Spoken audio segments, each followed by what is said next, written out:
Heracles, a Greek philosopher, is quoted as saying, "Change is the only constant in life." As human beings, we're always changing, growing, transforming, and transitioning in our lives. Everyone has undergone metamorphosis similar to the caterpillar springing out from a cocoon of immaturity after a long wait in order to spread its wings as a beautiful butterfly. There is a difference between change and transition. Change is situational. Transition is psychological. Change is what happens around us. Transition is what happens inside of us. Inner reorientation and redefinition of meaning enables us to make a transition. Transitions are periods of crossing over or traveling from something old and familiar to something new and unfamiliar. The process will be exhilarating and sometimes uncomfortable and scary because we may feel growing pains as we evolve and parts of our old self slip away. Next Sunday, September 8th, Reverend Beau will preach for the first time as our new contract minister. The next year will be marked by transition. I invite you now to take up your paper and take a few moments to write. First, if you need a pen, there are plenty up here.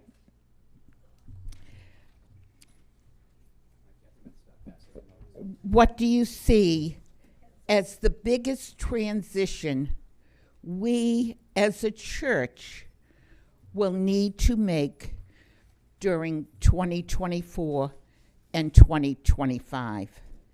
And secondly,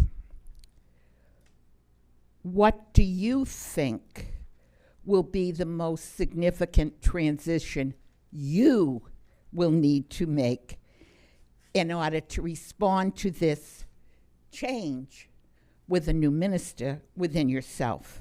When I did it myself, I first thought about the fact that Reverend Beau uses most mornings for personal growth and development, so office hours are changing. Her schedule will not include a lot of mornings at the church.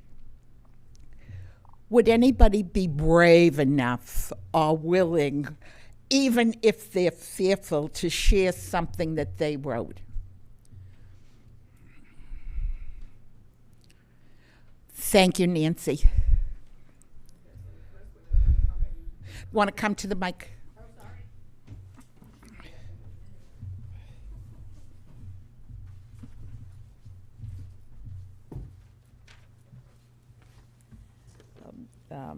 Becoming accustomed to a new minister, changes in worship, different style of sermons, different personality.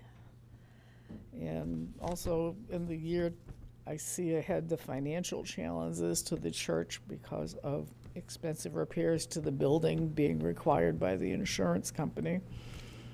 I see a shrinking membership in an aging congregation. So, and I haven't got to the changes for myself yet. But Who would be brave enough to go next? I put down 2 or 3 people would be willing to share. Jeffrey?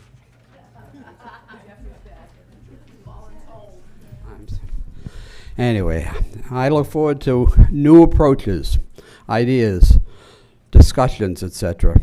We are a caring community, but I think we could do more work in our town community.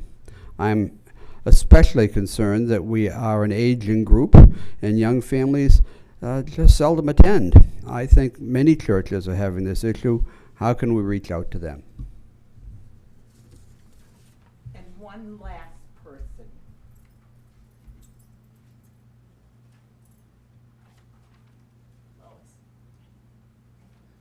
Lois, and then, come on, you first.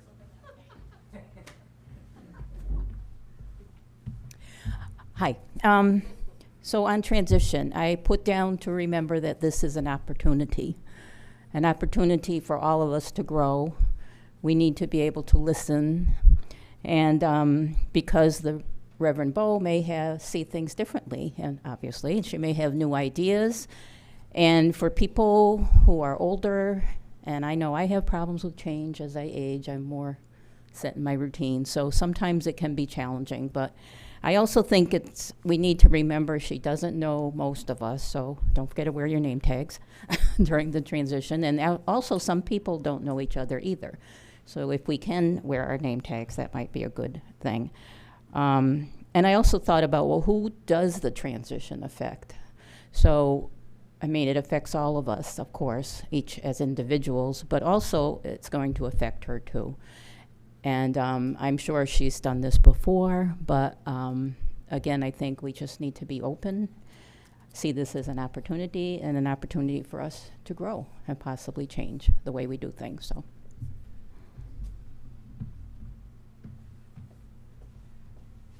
Sue St. Germain, one of our many Sues, and Susan and Susie.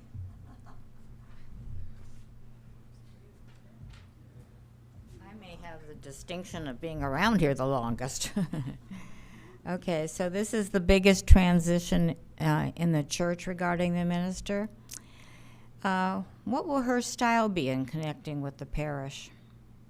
Not comparing the past with the current and worrying about the future. Wondering how she will fit in with the personality of our parish. Her availability as she lives out of the area and her lack of morning availability. And being I'm on the pastoral care team, I'm wondering about her balance with pastoral care versus what she provides in the way of sermons. Then just within myself, can I accept her manner, how she is as a person? And am I going to feel comfortable communicating with her? That's it.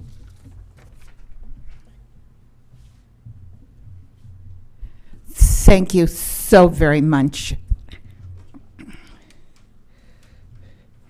You provided a lot of insights. Now I would like to share with you 4 tools for success which could be helpful in the new church year. I suggest that all the tools come from an underlying place of love. The first tool is we're not alone in our transitioning. You have heard me say before that the Dalai Lama has said, we can get along without religion, but we can't get along without relationships.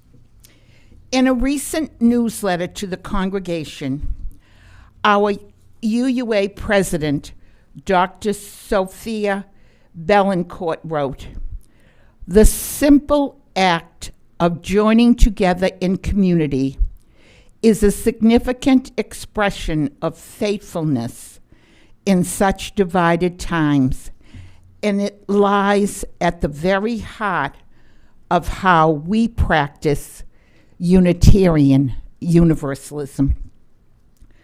One of our interim ministers some time ago, Reverend Tracy Robinson Harrison, told us the 70% rule. We usually get 70% of our needs met, and the other 30% we give so that others are able to have their needs met. We have been known to have community at its best. When I gave a sermon one time before, I said that's one of the reasons that I came to this church. I felt we had community at its best. We said this in our cottage meetings, and Reverend Beau valued reading this in our packet. She told us this when we were in the interviewing candidating process. We must be sure community is felt by all and not just some. We each have gifts, talents, and passions, as well as warts and imperfections. We must strengthen the former and have compassion for the latter. A member wrote a letter to the board recently withdrawing her leadership of a particular committee because she found it impossible to continue alone. I have seen many people make a conscious choice to affirm their membership in our congregation because they were aware that this community was worth journeying with. They identified as shareholders, investors, co-owners in what happens in the church. We tell the truth in love and infuse the community with our values. Sue Curtis shared how much Norm Grenier contributed to her ideas as she gave her summer sermon. I told Reverend Dan Hotchkiss that when I was looking for substance for today's sermon, I used his book on governance and was using some of his phrases and vocabulary. He was delighted that I had found them useful. He wrote, "Congregations create sanctuaries where people can nurture and inspire one another with results no one can predict." Our second tool is take the time needed to transition. We live in a society that runs on overload and instant gratification. Many of us have forgotten how to wait. It is almost an abandoned space. And Hermann Hesse's Siddhartha is asked as he nears the end of his life what he had learned. He responds with these three things: I can think, I can wait, and I can fast. It's a great treasure to be able to wait, especially for the right moment. Even trees know how, when it's time to bring the flowers and when it's time to let the leaves go and be naked. We don't always get it right the first time round. The peace flag and the American flag in the parlor are the results of this. Ultimately, we were skilled and committed enough not to get stuck in pettiness. The parish committee took the extra time needed to strengthen their bonds with an all-day retreat. Chef Tony used many hours with his helpers preparing an exquisite meal for the participants. Transition can be complicated, and sometimes they're messy and uncomfortable. Our first inclination might be to hurry up and get it over with, if not avoid it entirely. There's important work to be done in every moment, and that just can't be rushed. We need to be patient and take the time needed to work through the rough spots, to let go, to mourn, and to heal. We'll be better for having done that. We must be in the now, allowing it to be exactly how it is. Mindfulness is so helpful here. Know what this moment means. Oysters coat the grain of sand that will grow into a pearl. We will grow bonds with Reverend Beau, which will enable us to develop parts of ourselves which were latent. Nature must take its course. Our third tool is seek the positive. Keep our sunny side up. If I identify with the conditions in the world, I could easily become pessimistic. If my mind sticks with the spiritual, I will likely feel more optimistic. Positivity is a blessing of a centered life. It means I am at peace, expecting the best. I am not swayed by temporary setbacks. I can concentrate on the good things in each service, class, fundraiser, meeting, etc. A positive attitude helps us feel good about ourselves and each day. The medical profession tells us this goes a long way toward improving our overall health. We take charge of our thoughts. Would we like to be part of something we were not part of in the past? You know, if you've never, ever been a worship associate, is today the day that you'll decide you'd like to do that? Or would you like to help out on the finance committee? What do we like best in a Sunday's order of service? Would we like to share a joy with the community that occurred during our past week? All these are positive tools in our transition. Our fourth tool is gratitude. The word was first recorded in 1523 in England. Zig Ziglar spoke of it this way: gratitude is the healthiest of human emotions. The more you express gratitude for what you have, the more likely you will have even more to be grateful for.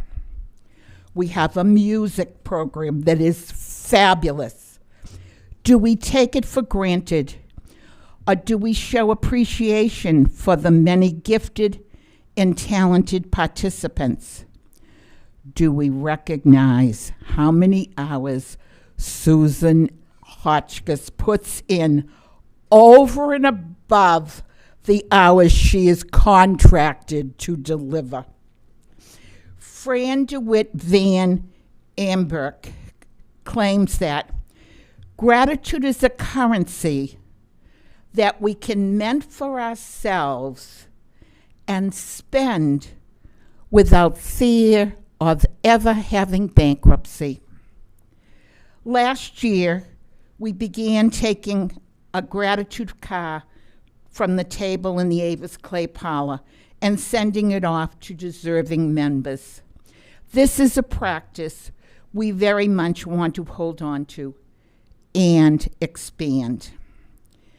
In the 60s, JFK said, "As we express our gratitude, we must never forget that the highest appreciation is not to utter words, but to live by them." When I first came to the church, I used to feel that the Catholics talked about, you did this and this and this, and you were guaranteed to go to heaven. But I would tell everybody, the reason I liked the UUs is because they lived out what they believed. And I've noticed this through the many years that I've been here. Will we sign up to prepare for coffee hour? Because we enjoy goodies when they are provided. Knowing that we cannot have a vital church without committees that are fully functioning, will we select one where our talents will be enhanced?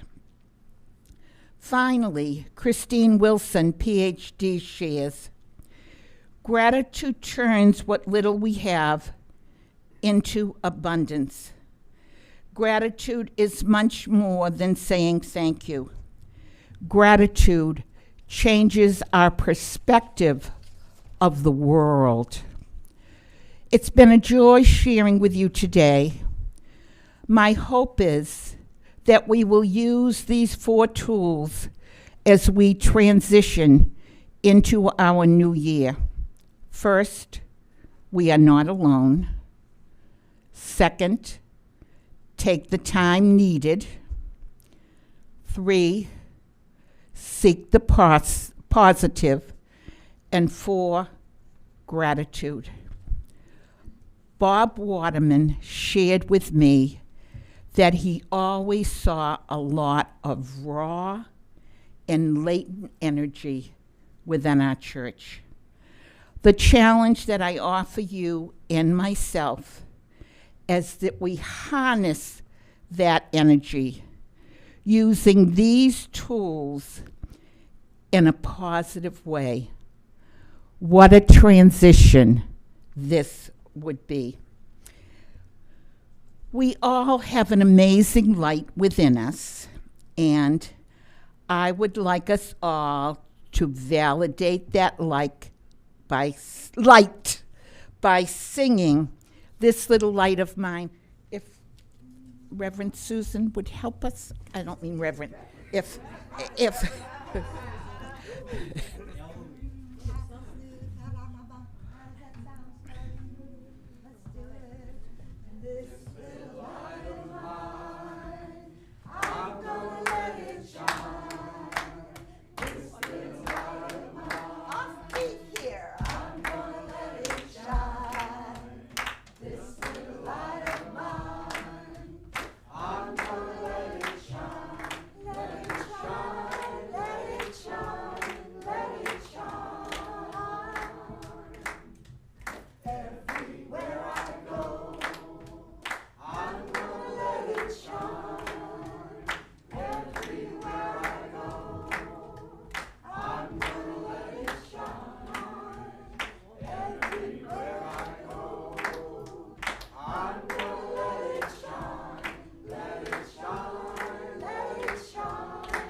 I'm gonna let it shine.